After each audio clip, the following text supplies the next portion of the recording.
శ్రీ గురుభ్యో నమః. శ్రీమాత్రే నమః. వర్ష ఋతువు వస్తూనే వర్ష ఋతువు తనతో పాటుగా వర్షాన్ని కాకుండా హర్షాన్ని కూడా తెస్తుంది.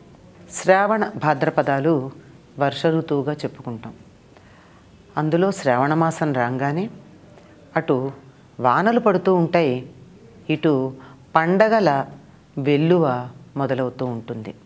శ్రావణమాస ప్రారంభమే మనకి ఎన్నో పండగల్ని తీసుకొస్తూ ఉంటుంది. పూర్ణిమ నాడు చంద్రుడు ఏ నక్షత్రానికి సమీపంగా ఉంటే దాని దగ్గరే చెరుస్తూ ఉంటే ఆ నెలకి ఆ నక్షత్ర నామం వస్తుంది. శ్రవణ నక్షత్రం దగ్గరగా చంద్రుడికి ఉన్నప్పుడు ఆ పూర్ణిమకి ముందు 15 రోజులు, తరువాతి 15 రోజులు శ్రావణ మాసంగా చెప్పబడుతూ ఉంటుంది. శ్రావణ మాసానికి అనేకమైనటువంటి ప్రత్యేకతలు ఉన్నాయి. నిజం చెప్పాలంటే ఈ శ్రావణ మాసంలో అన్ని పర్వదినాలే. 4 సోమవారాలు, 4 శనివారాలు, 4 మంగళవారాలు, 4 శుక్రవారాలు, ఇప్పటికే 16 రోజులు పండగలు, పూజలు చాలా విశిష్టంగా చేసుకోవలసినవి.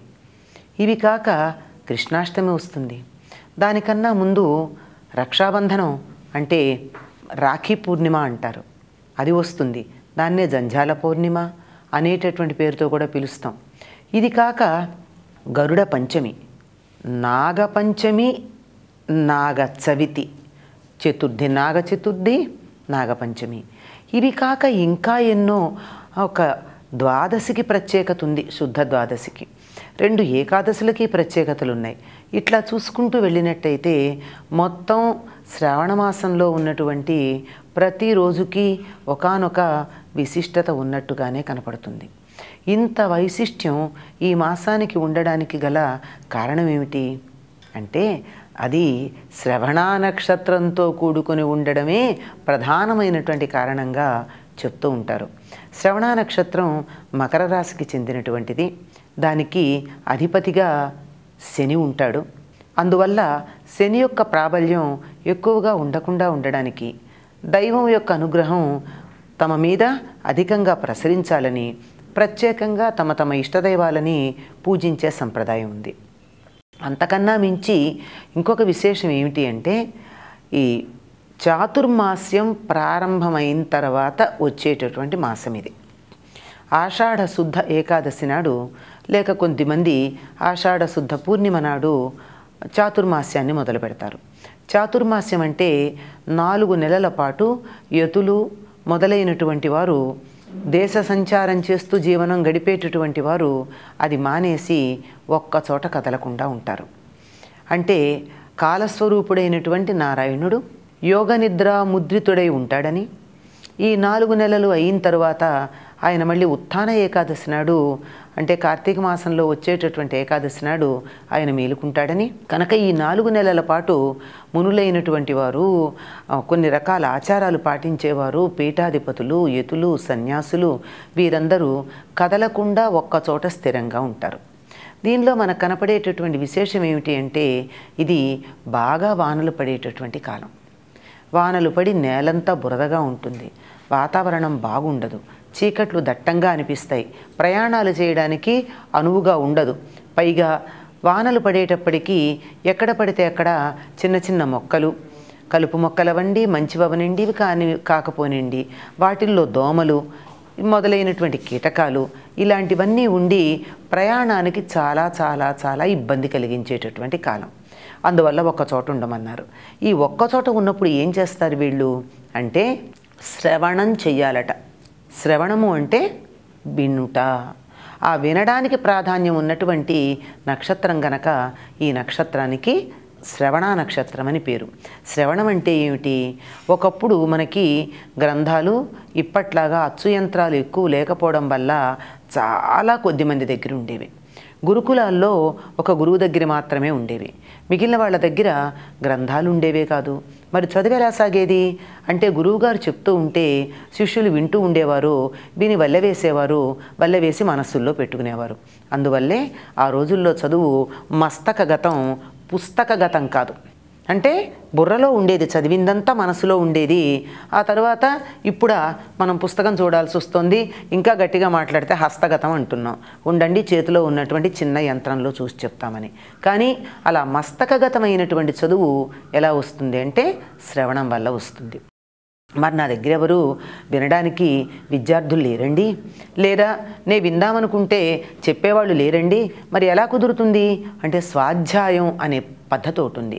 స్వాధ్యాయం అంటే తాను ఇంతకుముందు చదివినటువంటి చదువుని నెమరు వేసుకుంటూ ఉండడం, వల్లె వేసుకుంటూ ఉండడం. ఇప్పటికీ మనం పల్లెటూళ్ళకు గనక వెళ్ళి చూసినట్టయితే, ముఖ్యంగా గోదావరి జిల్లా ప్రాంతాలకు గనక వెళ్ళి చూసినట్టయితే అక్కడ వేద పండితులైనటువంటి వారు ప్రతిరోజు ఎవరు ఉన్నా ఉండకపోయినా, ఎవరు విన్నా వినకపోయినా తాము చదివినటువంటి వేదాన్ని వల్లె వేస్తూ ఉంటారు. వల్లె వేయకపోయినట్టయితే మర్చిపోవడం జరుగుతుంది. వేద విద్య పుస్తకాల్లో ఉన్నది కాదు, మస్తకంలో ఉన్నది మాత్రమే. ఎప్పటికప్పుడు దానిని అనుకుంటూ ఉండాలి, పురశ్చరణ చేస్తూ ఉండాలి, మళ్ళీ మళ్ళీ మళ్ళీ మళ్ళీ దాన్ని అంటూ ఉండాలి. ఇలా అంటూ వింటూ కాలం గడపవలసినటువంటి కాలం గనక దీనికి ఈ శ్రవణ నక్షత్రం ప్రధానంగా ఉన్న ఈ కాలంలో చేయవలసింది వేదాన్ని వినటం, వేదాన్ని చదవటం, వేద విద్యని మరింతగా ముందుకు తీసుకువెళ్ళేటటువంటి ప్రయత్నం చేయడం.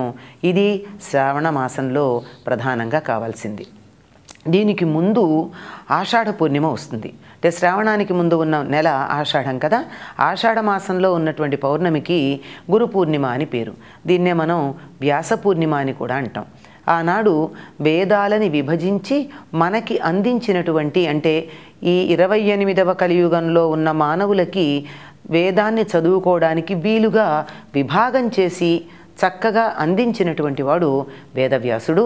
ఆనాడు వ్యాసుడికి నమస్కరించుకుని ఆయన దగ్గర చదువుకు మొదలుపెట్టుకుని ఇక్కడి నుంచి ఈ శ్రావణ మాసం అంతా చదువుతో గడపవలసినటువంటి కాలం. అందుకని శ్రావణానికి ప్రధానంగా చెప్పేది ఏమిటి అంటే చదువు, వినటం, అంటే వేదం వినడం, వేదాన్ని చెప్పడం. ఇది అంటే పూర్వకాలం ప్రయాణాలు చేయడానికి వీలుండేది కాదు కనుక ఒక చోట ఉండి, ఇప్పుడు ఆ ప్రసక్తి లేదు.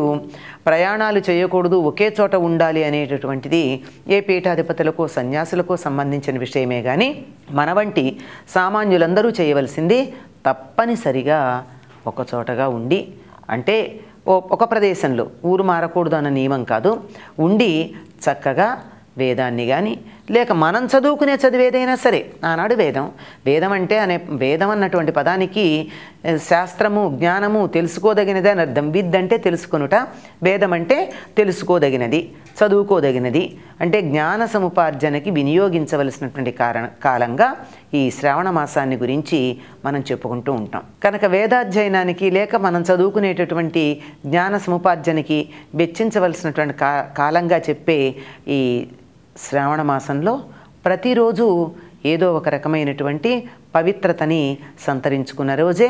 ప్రతిరోజుకి ఉండేటటువంటి విశేషాల గురించి మనం తెలుసుకున్నట్టయితే ఆహా, శ్రావణం ఎంత గొప్పగా ఉంటుంది అని ప్రధానంగా లక్ష్మీదేవిని, గౌరీదేవిని, వెంకటేశ్వరుణ్ణి, ఆ తరువాత శివుణ్ణి, ఈ నలుగురిని కూడా ప్రధానంగా అర్చించేది. ప్రధానం అంటే మిగిలిన దేవతల అర్చన లేదని కాదు, అవి కూడా ఉన్నాయండి. ఇవి వారానికి ఒక్కొక్క రోజున చొప్పున 4 వారాలు ఈ నెలలో అర్చించుకునేది. మిగిలినటువంటివన్నీ కూడా అనేకమైన దేవతలని ఈనాడు స్తుతించటానికి, కీర్తించటానికి తగినటువంటి కాలంగా చెప్పబడుతూ ఉంది. మరిన్ని విశేషాలు తర్వాత తెలుసుకుందాం. స్వస్తి.